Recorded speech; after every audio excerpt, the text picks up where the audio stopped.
Good afternoon and welcome to CSIS. My name is Dr. Charles Wessner. I'm a senior advisor here at the Renewing American Innovation program. The project, which is led by my colleague Dr. Sujay Shivakumar, is exploring policies to renew the U.S. innovation system and revitalize it. Included in that is the nation's semiconductor industry, and that also includes opportunities for cooperation with like-minded states and outstanding centers of research around the world. Today with me is the leader of one of those outstanding centers, which is Dr. Luc van den Hove, who is president and CEO of imec. It is the leading cooperative research center in Europe and arguably in the world. It's based in Leuven in Belgium. Dr. van den Hove's career at imec spans 4 decades, a remarkable span actually, given the rapidity which many organizations in the U.S. lose their leadership. He has been president and CEO since 2009. In 2023, he was honored with the Outstanding Semiconductor Award in the World, the Robert N. Noyce Medal for his leadership in creating a worldwide research ecosystem in nanoelectronics technologies, with applications ranging from high-performance computing to health. He's an author of more than 200 publications and conference contributions. Luc, I'm very happy to be with you here today. And my pleasure. And I think the great opportunity here is to answer some very basic questions. You're the leading global center for semiconductor research. It's called imec. What is imec? And our basic questions are, what is imec? How does it work? What does it do? What does it need to succeed? And perhaps later in the discussion we'll ask you, what do you worry about? Well, imec, as you said, we are a research center, and we kind of research center focusing on semiconductor technology, but also the applications enabled by semiconductor chip technology. We started, as you said, 40 years ago, and we kind of spun off from our local university in Leuven, which is one of the top universities in Europe, and we created imec as an independent research center. And so we started with a team of 70 people, and year after year we grew to now an organization with more than 5,500 researchers. I think, as you mentioned, we can fairly state that we probably grew to become the world's largest independent R&D organization on semiconductor technology. And we've been able to do that by kind of building on 3 main assets. One is make sure that we have the right infrastructure to kind of do this advanced research, and over those 40 years we probably built out what we can say the world's most advanced independent R&D pilot line. We've invested more than $5 billion in that facility. And it's really run as one integrated facility with a very strong focus on operational excellence, so that we can deliver value in a very effective way to our partners. And the second key asset that we built up is the people, the staff. We've been attracting people from all over the world, close to 100 nationalities, and 5,500 of the most advanced, top-notch researchers. Many of them have an experience of more than 20 years, either in imec or in industry. And I think the third key asset is the ecosystem that we bring together around imec and around our activities. An ecosystem where we work with kind of top-notch universities, hundreds of universities, but also industry. And industry means all of the major semiconductor companies, or companies active in the semiconductor value chain, but also a lot of startups that we enable. And we can talk more about that later on if you want. So you have the facilities and you have the researchers, excuse me, and you have the membership. Mm-hmm. Why do they come? Well, I think we all realize that the challenges to extend the roadmap are becoming kind of unprecedented. I mean, we're in many cases kind of fighting physics. If you think about advanced lithography, for example, it's mind-boggling what kind of R&D activities are needed in order to introduce those technologies.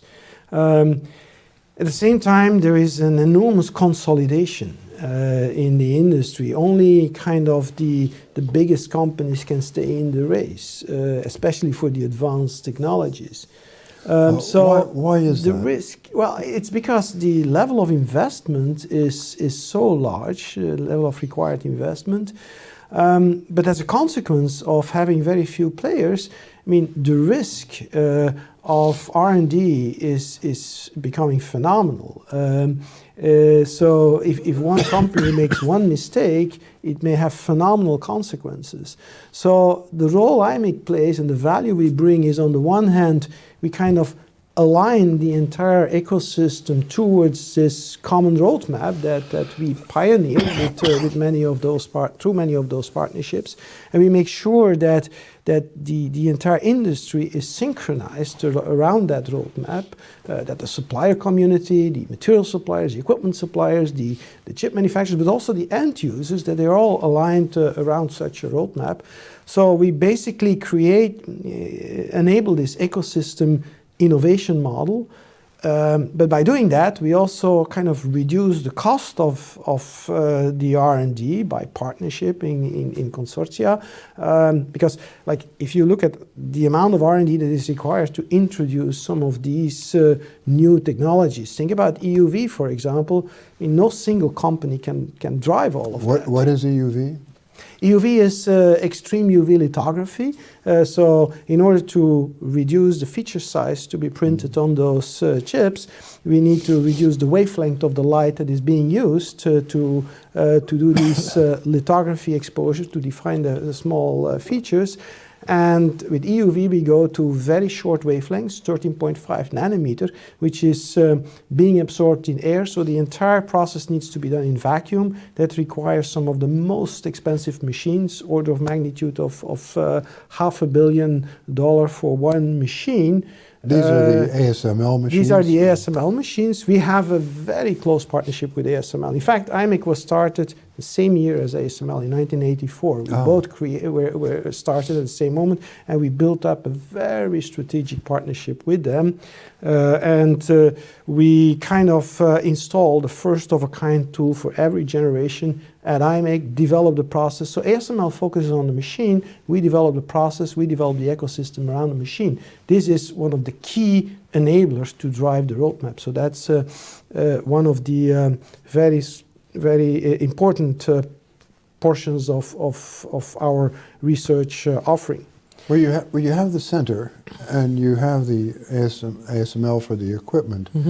But something that many people have thought was curious is that Belgium, or perhaps more accurately Flanders, has invested heavily in this facility.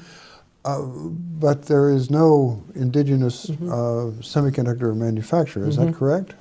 This is indeed correct. And probably it is, although it may look as if it is a contradiction, but it is probably the most important reason for our success.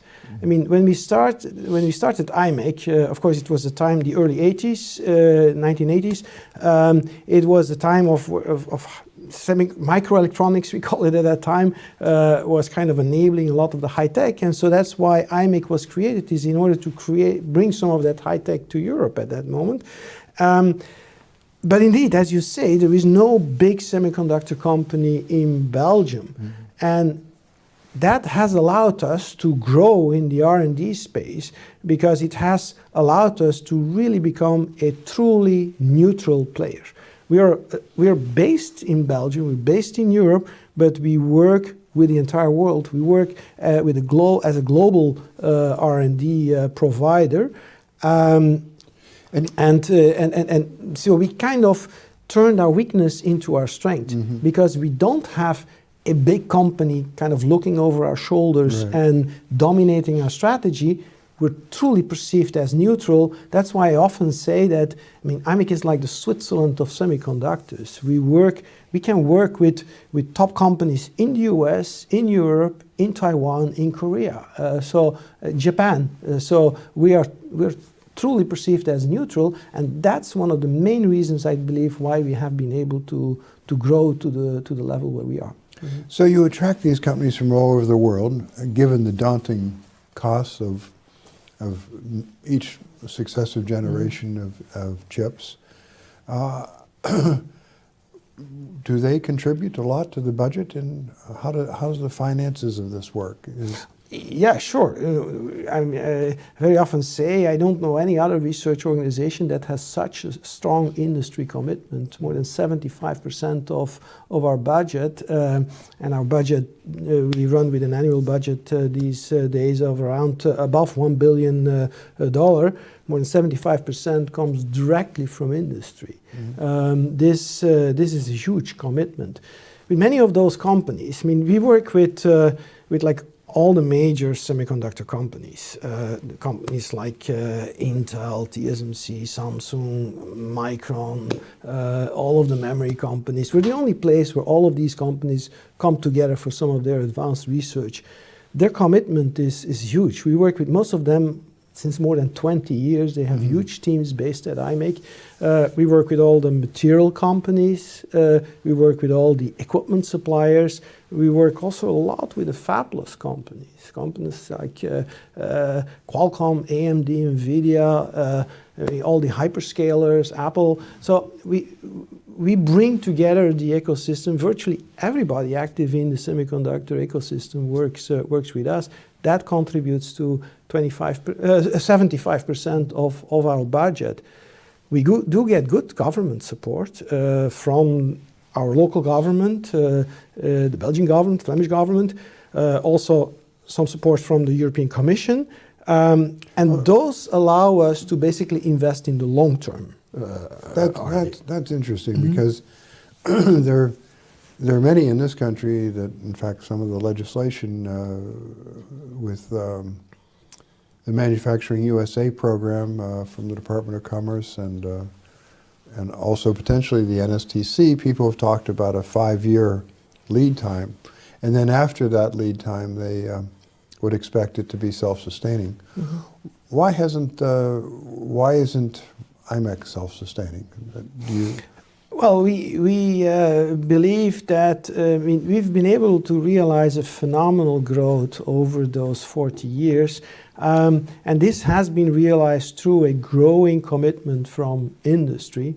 But at the same time, this commitment from industry was leveraged on top of a very strong and stable support from the local government. And this, we believe, is important because it allows us to invest in new programs which today are probably too early for industry to finance, right, but allow us to make sure that we can develop a long-term strategy. This is our role, is to kind of set the roadmap for the next 10, 20 years. So we have to pre-invest a lot in some of these I think early that's a very good expression. You have to pre-invest in getting that longer, that longer-term view. I think when we talk about it here, it sometimes seems to really have a short-term. Our universities are long-term. Even the companies are long-term investors in pharmaceuticals or in aircraft. But I hope your model will help us understand how this needs to be done. And the commitment is amazing. It's been 40 years, not 5 years, but 40 years of steady commitment, steadily building it out. That certainly is a source of strength. Sure. And that 25% has been, well, 25% of a constantly growing.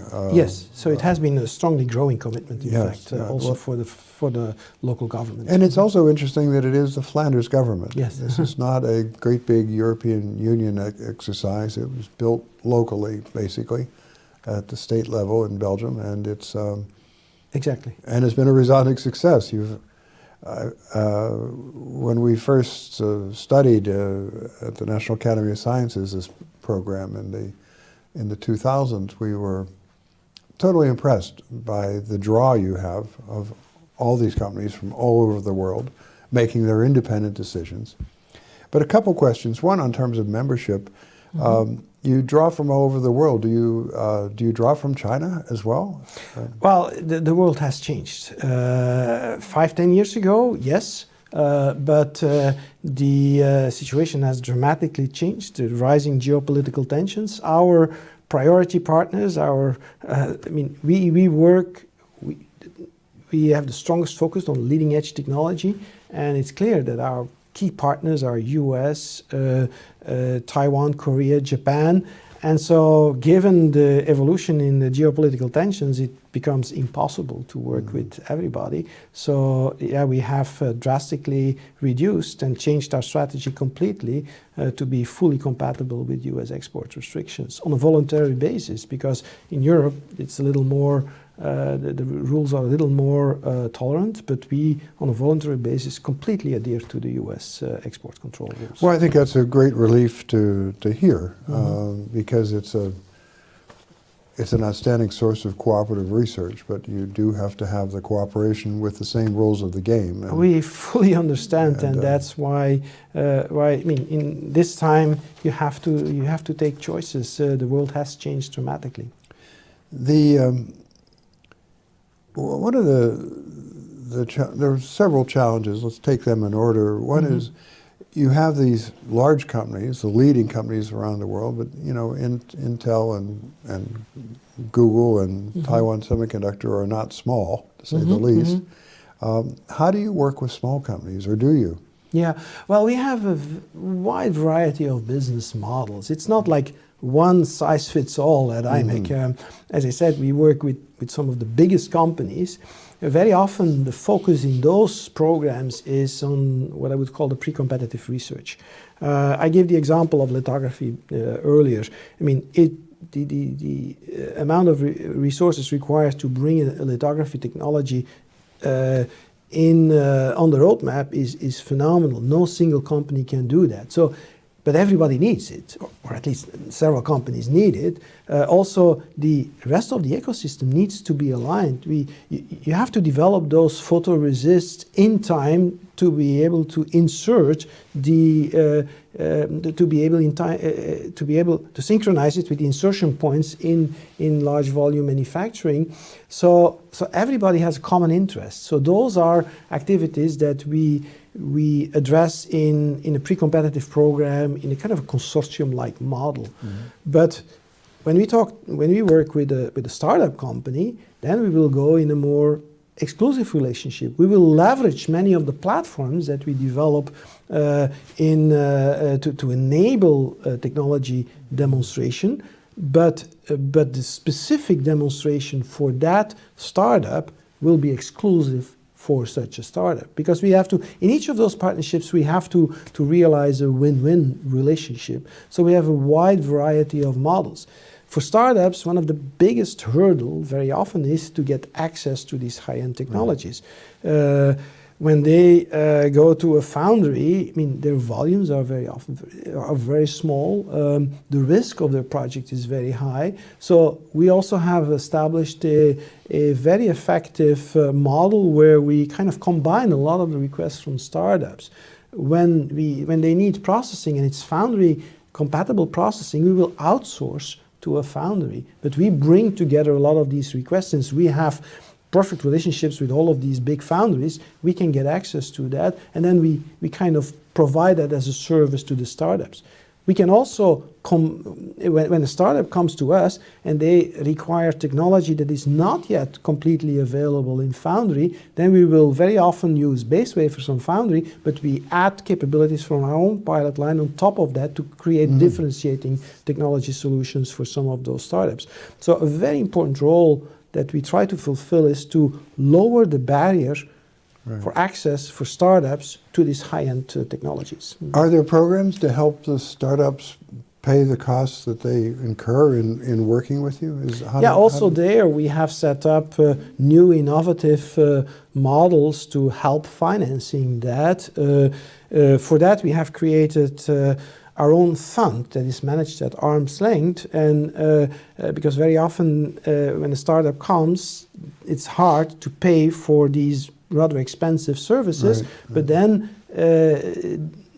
our imec Expand fund, we call it, can kind of co-invest in the startup and gets equity in return. So you have for your the own services.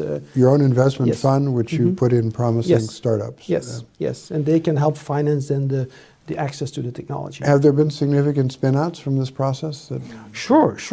We have, in fact, two very important models through which we enable startups. One is an incubator. We've incubated about 300 startups in that, and then we have the startups that build on imec technology and are created from there. These are spin-offs. We have more than 100 spin-off companies. That's very substantial. Yes. Are they often acquired by the member companies? Or in some cases, yes. In fact, some of our member companies even co-financed in our fund and are one of the investors of the fund. Yeah. So you're generating kind of a spawning ground in a sense for new companies and new opportunities. Yeah. No, I mean, we also try to be.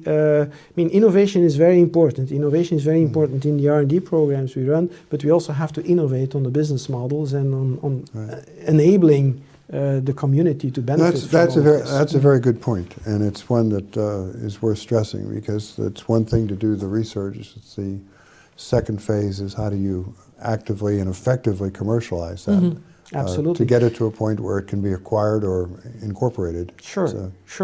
No, but we have to reinvent imec continuously. We started with a very strong focus on the core technology, but these days it's also very important to reach out to to focus on new applications, bring also the ecosystem on the application side closer to the semiconductor ecosystem. Think about automotive. We've seen kind of all the challenges that were triggered by the COVID pandemic for the automotive sector. It is because, to a large extent, because the automotive industry was too remote from semiconductor, not only in terms of supply chains, but also in terms of the innovation processes. We have to connect these value chains much more effectively. The same is going to be true for the healthcare sector. That's why we're also putting a lot of focus on those application domains. I think that's a very important point, that this is a path to healthcare innovation. Yeah. And if we can leverage the rate at which semiconductors evolve, and of course related like artificial intelligence, we can transform that sector as well. Yeah. You've been a success where you are, and you've got the proof of that, I think, is perhaps best in your membership. They're not there to waste their time. What do you think of the efforts both in Europe and the U.S.? You have the EU CHIPS Act. Will that be a benefit to you? Will that provide capital infusion, or is it simply the policy attention, or how does that play for you? And then a related question will be the U.S. CHIPS Act. But for Europe, what is the environment like? Well, first, Europe. Of course, the enormous attention that goes into the importance of chips. It's not like a commodity. It's really very strategic. I think that certainly helps. And it's clear that imec will be recognized as one of the centerpieces in the European CHIPS Act. We will play a central role there and get significant contribution also from Europe in terms of expanding our infrastructure. So that I think is in the final works.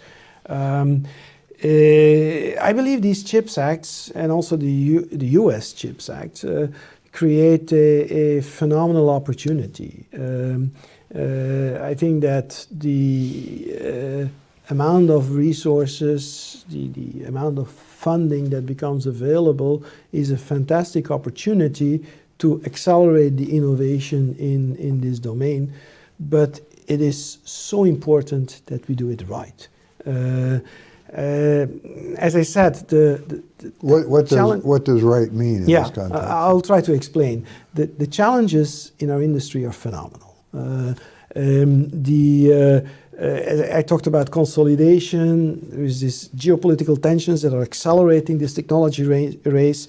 So it is extremely important that we accelerate the innovation capability, and so the CHIPS Acts are the right opportunity to do that.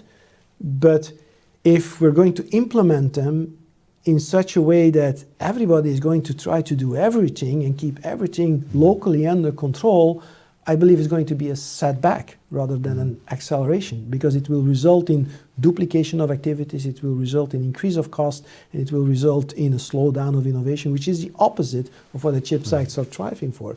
So what we have to do, I think, the CHIPS Acts should be set up such that they strengthen the strengths in each region and that they facilitate the interaction and the collaboration among those various strengths, that we rely on each other, mutual strengths. And I believe that the US CHIPS Act can also facilitate this process. Same with the European CHIPS Act. How can it facilitate? Well, I think we should combine the strengths. And that's also why we are reaching out to the US ecosystem.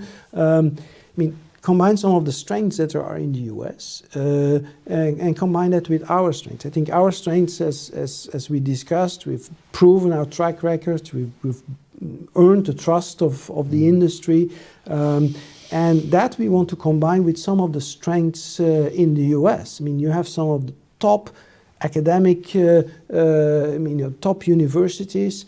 You also have strong infrastructure. We would like to leverage those infrastructures and make sure that we connect what we're doing with the capabilities in the US, so that we create kind of a synergistic collaboration model, so that we can serve our common partners, because we're talking about the same industry, because our industry is global.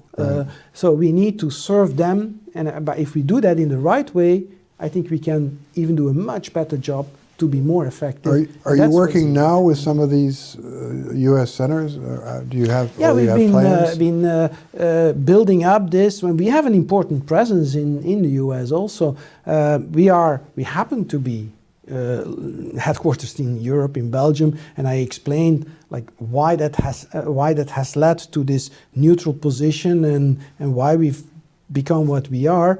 But we are also expanding our presence in the US, and certainly in the context of the US CHIPS Act, I believe expanding our presence in the US is important, because we have to also contribute to skill development in the US and innovate on US soil is going to be very important. That's why we're also setting up partnerships with some of the strongest universities in the US, for example, with Purdue, with Michigan. We're talking to New York, we're talking to MIT, several others.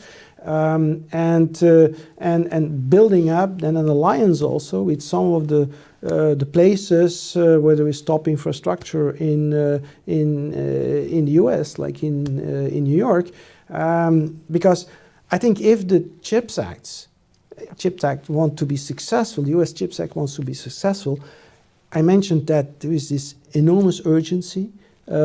So the worst thing that could happen is to start from scratch and basically start all over again. Maybe we could see I think there's an illustration we may be able to put up showing some of your cooperation. Yeah, these are some of the initial, the kind of collaborations that we've been setting up over the last years. We have a major team in California working on this, enabling this design enablement and the low barrier access for startups to this technology. In Florida, we're working on specialty electronics, on ultra low, on superconducting materials. In Indiana, we've set up a center focusing on kind of new materials, 2D materials. Michigan focusing on automotive. But these are just a few examples. I don't see anything more up in New York, aren't you? Well, we are having active discussions with New York because I believe it's. By New York, you mean the nano cluster in Albany? The nano cluster in Albany, of course, because it's one of the important infrastructures that is available in the U.S. As I said, it would be very inefficient to start from scratch. We have to. I mean, the challenges are so big. We have to bring the best of the best together, and that has to be done in a very timely fashion because there's no time to lose. So bring together the strongest strengths, and that's the way how we can move forward in the most effective way.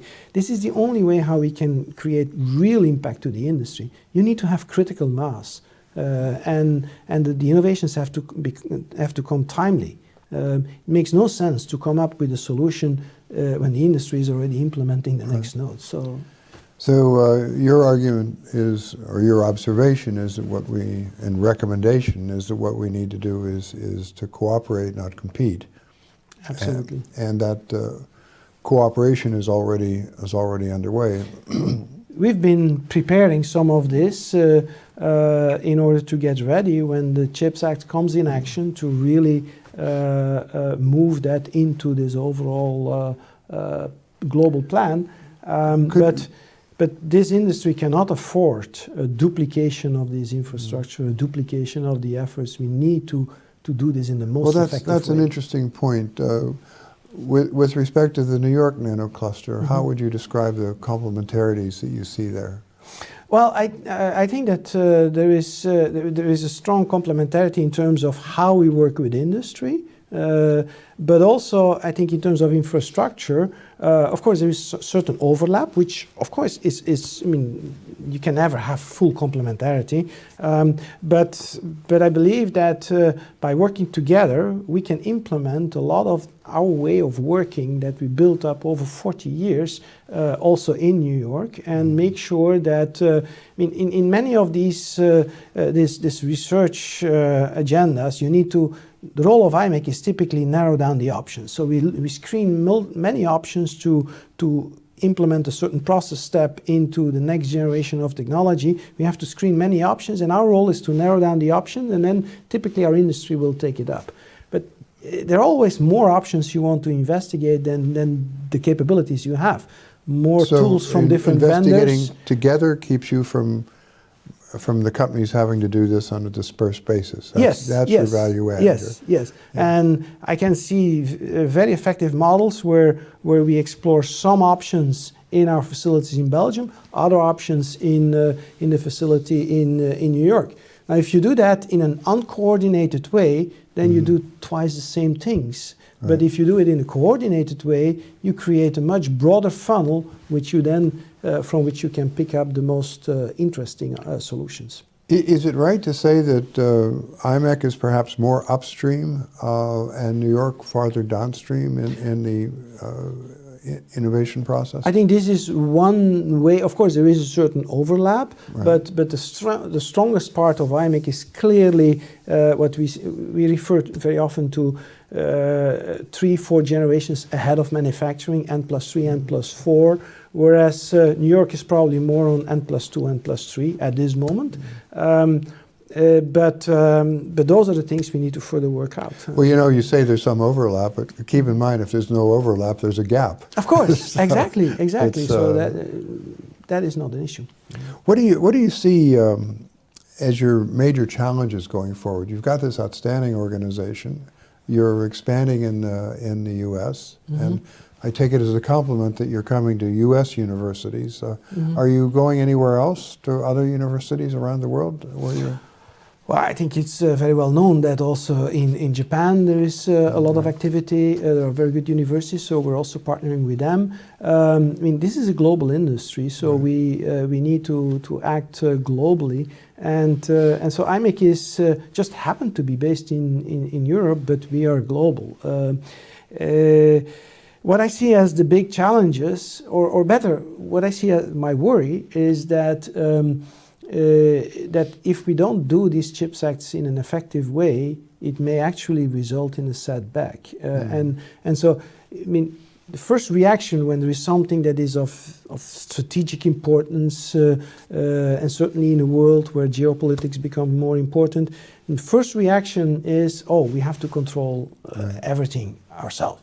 Now, this, I think, for this industry is not the most effective way.